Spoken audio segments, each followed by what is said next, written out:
Ustaz, apa yang menyebabkan solat seorang hamba tak diterima oleh Allah? Irji ila salatika fa innaka lam tusalli. Ulangi solatmu karena solatmu batal. Diulanginya lagi. Irji ila salatika fa innaka lam tusalli. Ulangi lagi solatmu karena solatmu batal. Diulanginya lagi. Irji ila salatika. 3 kali ulang. Kenapa solatnya disuruh ulang sampai 3 kali?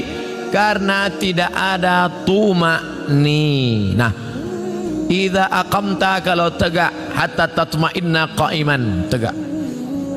Kalau ruku, hatta tatma'inna raki'an. Subhana rabbiyal azim, subhana rabbiyal azim, subhana rabbiyal azim, subhana rabbiyal azim wa bihamdih. Kalau sujud sampai tuma'ninah. Kalau salat di Masjid Baitur Rahmah pasti tuma'ninah, karena imamnya yang biasa orang tak tuma'ninah, salat sendiri macam bambu di hembus angin. Allah Allah Allah Allah Allah Allah Allah Allah Allah.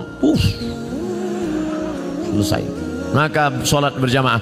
Alhamdulillah adik-adik mahasiswa-mahasiswi Baitur Rahmah pasti solatnya ada tumakninah karena solat berjamaah bersama imam. 2 yang menyebabkan solat batal. La salat, sah solat liman lam yaqra bi Fatihatil kitab. Fatihahnya tak betul. Fatihah rukun solat, luruskan. Bismillahirrahmanirrahim. Alhamdulillahi rabbil alamin. Ar-Rahmanirrahim. Maliki yaumiddin. Iyyaka na'budu wa iyyaka nasta'in. Ihdinas siratal mustaqim. Siratal ladzina an'amta 'alaihim ghairil maghdubi 'alaihim waladdallin. Amin. Betulkan Fatihah. Ngaji Iqra. Ngaji Iqra. Seandainya tak ada ulama dari Minangkabau, mungkin saya tak pandai membaca Quran. Jadi Ustaz dulu ngaji sama siapa? Ulama-ulama Minangkabau yang mengajarkan mengaji. Alif di atas, alif di bawah, i alif depan, u, a, i, u. Di atas itu kan dari Minangkabau. Alif 2 di atas, an, alif 2 di bawah, in, alif 2 di depan, un, an, in, un. Yang tahu berarti udah tua. Anak-anak kini tidak tahu itulah. De apo guru mengaji nan kini bukan dari Minangkabau tapi dari Yogyakarta. Jenenge sopo? Kiai Haji As'ad Humam. A bataba batata batata batasa basaba. Yang dulu hampir seluruh Sumatera itu guru dari Minangkabau. Alif di atas a, alif 2 di atas an. Mengalir pahalanya. Jangan sampai Fatihah tak betul. Apa kiat hijrah? Bagaimana cara agar kita tetap istiqamah? Yang pertama, selalu pergi ke rumah sakit. Balik dari sini, jangan pulang ke rumah, pergi ke rumah sakit. Nanti kalau security nanya, mau kemana mbak? Mau nengok orang sakit di rumah sakit. Mau ruangan berapa? Sadonan di siko, ingin ambo calia. Saya kalau diajak jamaah, Ustadz ayo kita ke ruang ICU. Datang, tulis dia teh ICU, artinya ICU. Ambo mencaliak waang tak bisa mencaliak ambo. Nampak di sana orang cuci darah, keluar darah dari dalam badan, masuk ke selang, masuk ke mesin, dicuci 5 jam, masuk lagi. Sakitnya berapa? Duitnya berapa? Maka kita yang sehat bersyukur nikmat sehat dengan banyak-banyak beribadah. Tak juga bersyukur nengok orang sakit, pergi ke kubur menengok orang mati. Mim dia mata ya bawati, mati. Tengok bagaimana, apa yang akan dibawa? Tinggal akan dibawa solat. Inna awwala ma yuhasabu bihil abdu yaumal qiyamah. Yang pertama kali dihisap, dihitung hari kiamat, solat. Yang ketiga, buat komunitas alumni Baitur Rahmah. Buat satu contoh sekolah percontohan, madrasah tahfiz Quran alumni Baitur Rahmah. Anak yatim uang sekolahnya tanggung, guru-gurunya. Kalau sudah ada, yang sudah ada itu aja jaga. Alumni pulang dari sini, buat ikatan alumni, pergi cari mana sekolah. Pak kepala sekolah, ya berapa guru yang belum digaji? Berapa anak yatim yang belum bayar uang sekolah? berapa kursi yang patah, berapa whiteboard yang rusak, berapa papan tulis yang bolong, berapa atap yang perlu diganti. Bapak mau ganti? Enggak, bertanya saya bu. Bantulah, itu yang akan membuat kita istiqomah insyaallah. Saya sebelum datang ke Kota Padang, kami tidak dari Payakumbuh. Padahal kalau dekat dari Pekanbaru dekat Payakumbuh, tapi kami mutar ke Indragiri Hulu, masuk ke Kuantan Singingi. Kenapa? Karena menyalurkan dana untuk mendirikan madrasah ibtidaiyah di suku terasing di dalam hutan. Itulah yang akan menolong di hadapan Allah Subhanahu wa taala. Nah, jadi adik-adik, kawan-kawan, sahabat-sahabat, buat komunitas. Saya banyak ceramah ke tempat-tempat, bertemu dengan komunitas. Ustaz Somad, kami dari komunitas apa namanya? Komunitas Jombloan Sejati.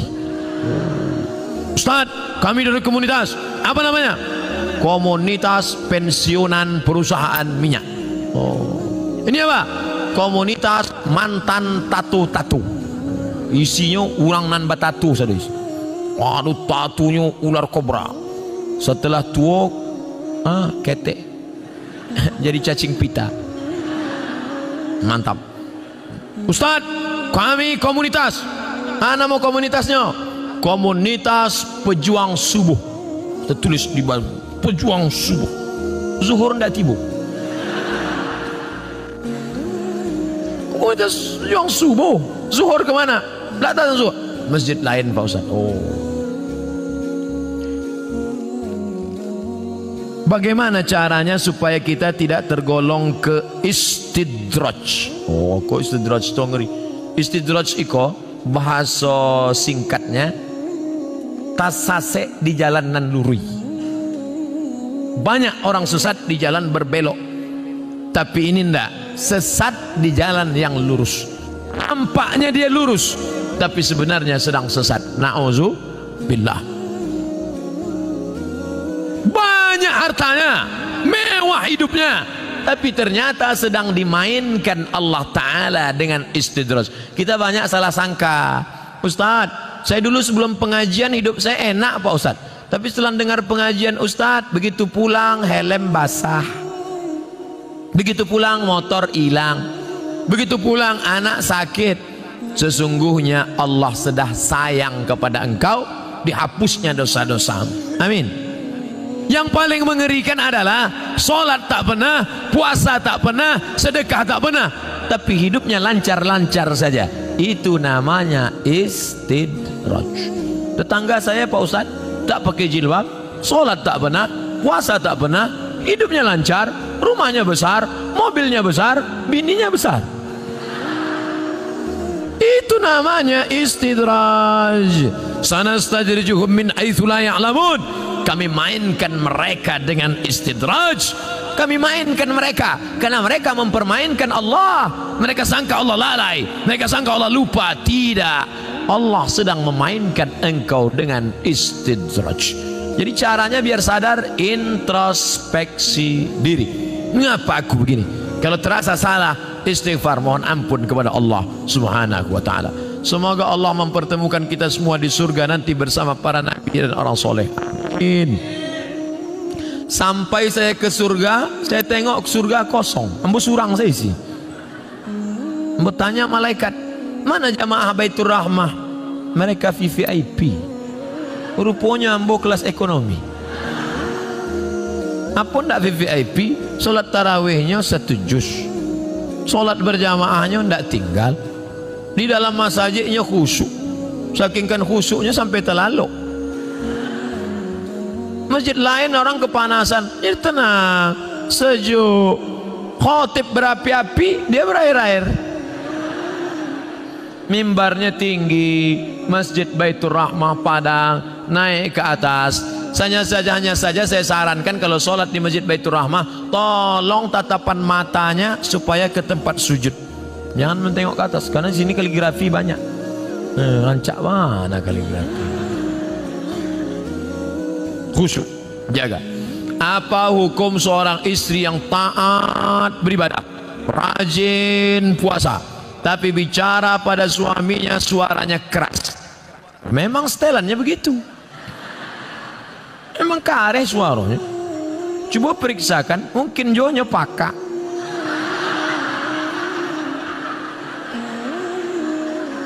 Mungkin ini orang gunung, suara keras. Beda sama orang Sunda.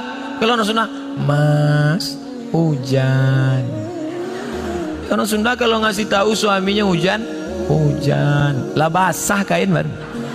Tapi sampai lain tak, hujan. Jadi jangan serta-merta kalau kareh melawan, ternyata dia tidak peka, ternyata dia bukan orang gunung, tapi dia melawan. Maka mengatasi istri melawan ada 5 langkah. Yang pertama, fa'izuhun, kasih nasihat. Adinda, come here, sikos sebentar. Janganlah kareh-kareh bersuara, sakit hati denai. Memang itu setelannya. Fa'izuhun, kasih nasihat tak sempat, tak mempan kasih nasihat. Wahjuruhunna fil madaji. Kalau ndak berubah, apa boleh buat? Wahjuruhunna fil madaji, pisah tempat tidur. Karena kamu tak juga berubah, kita pisah tempat tidur sebulan. Memang itulah dan ditunggu-tunggu. Nasihat ndak nyodanga. Ancaman pisah tempat tidur, malah dia berkata itu yang kutunggu. Nan ketiga, wadribuhun. Ada jenis perempuan dipukul baru dia berubah. Wadribuhun. Karena tak juga berubah, begitu mau ditempeleng, difotonya, diuploadnya ke Instagram. Teganya. Tak bisa. Pukul sekarang tak bisa. KDRT, kekerasan dalam rumah tangga. Tak juga bisa. Yang kelima, maka jatuh. Ada satu surat dalam Quran namanya talak. Mediasi dulu, bukan langsung. Jadi bukan mentang-mentang kasar. Ini banyak laki-laki sikit-sikit talak 100. Enak aja. Ingat, laki-laki yang pemarah langsung lewat talak 100, talak 1000, jatuhnya 3. Kalau sudah jatuh talak 3, tidak bisa menikah sebelum istri itu menikah lagi dengan laki-laki lain. Dan jangan lupa, orang yang sudah menjatuhkan talak 3, tidak ada yang lebih cantik daripada jelo. Apa itu jelo? Jandolamu. Waspadalah. Maka hati-hati. Langkah yang keempat, fab'atsu hakaman min ahlihi wa hakaman min ahliha. Panggil keluarga laki-laki, panggil keluarga perempuan, nenek mama, panggil semua, panggil pula wali, duduk. Ini harus mediasi. Apa judul tema mediasinya? Mau dibawa kemana hubungan ini? Tak juga mempan, barulah yang kelima. Itu langkah sudah mentok, tak ada lagi. Puncak, barulah tolak. Karena kau tak juga berubah, kau melawan, kau emosi, akhirnya jatuh talak 1 pun masih bisa rujuk 3 bulan. Gimana? Sudah jatuh? Alah, macam itu 10 aku dapat. Bulan 1 gimana? Bulan kedua 5 dapat, mulai turun harga. Bulan terakhir aku mau rujuk, masih bisa rujuk. Kalau sampai 3 bulan tidak rujuk, habis, putus. Setelah bulan keempat baru mau rujuk, bisa lagi rujuk, tapi pakai akad baru. Mempelai laki-laki, mempelai perempuan, ada mahar, ada ijab, ada qabul, ada wali, ada saksi 2 orang. Aku nikahkan engkau dengan anakku dengan mahar sebentuk cincin emas tunai sah. Itulah namanya pengantin baru stok lamo.